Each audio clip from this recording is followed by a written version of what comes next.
Imagine a time when the greatest mathematician laid out a challenge for the next century. That's exactly what David Hilbert did in 1900, presenting 23 unsolved problems. These problems became guideposts for mathematical research for the past 125 years.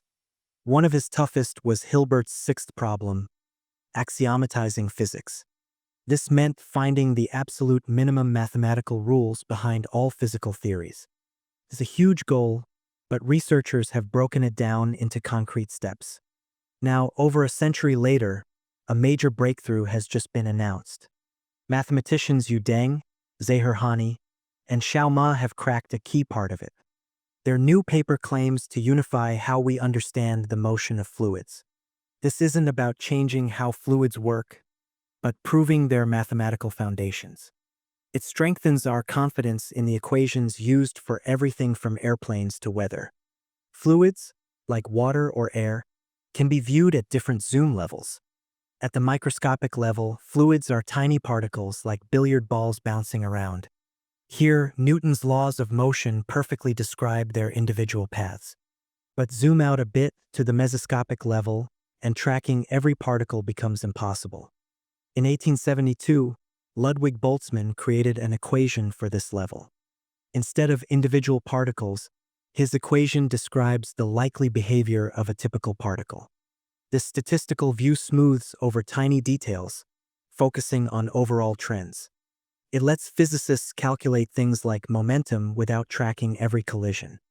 Zoom out even further to the macroscopic world, and fluids appear as a continuous substance. At this level, the Euler and Navier-Stokes equations describe fluid motion without particles. These three levels describe the same reality, and ideally, they should all logically connect. The macroscopic should follow from the mesoscopic, which should follow from the microscopic. This logical progression, from tiny particles to large-scale flow, is what Hilbert sought. Bridging these gaps confirms our understanding of existing physics theories. Unifying these fluid dynamics theories has been a stubborn challenge for decades. Past attempts often worked only for short times or under simplified conditions. Their new proof involved three key steps, with the hardest being the mesoscopic from microscopic. They stretched Newton's equations. What if particles were infinite and their size zero? They proved that in these extreme conditions, the statistical behavior converges to the Boltzmann equation. This bridges the microscopic and mesoscopic math, a massive mathematical feat. A major hurdle was proving this connection holds over long timescales. Previous derivations only worked for very short periods, which isn't useful for real fluids. They overcame this by carefully tracking how a particle's history impacts its present. They showed that cumulative effects of past collisions remain small enough to work. This groundbreaking work unifies three theories of fluid dynamics into one coherent picture.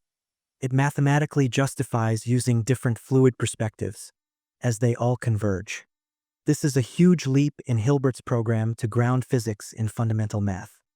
And it may open the door for similar breakthroughs in other areas of physics too.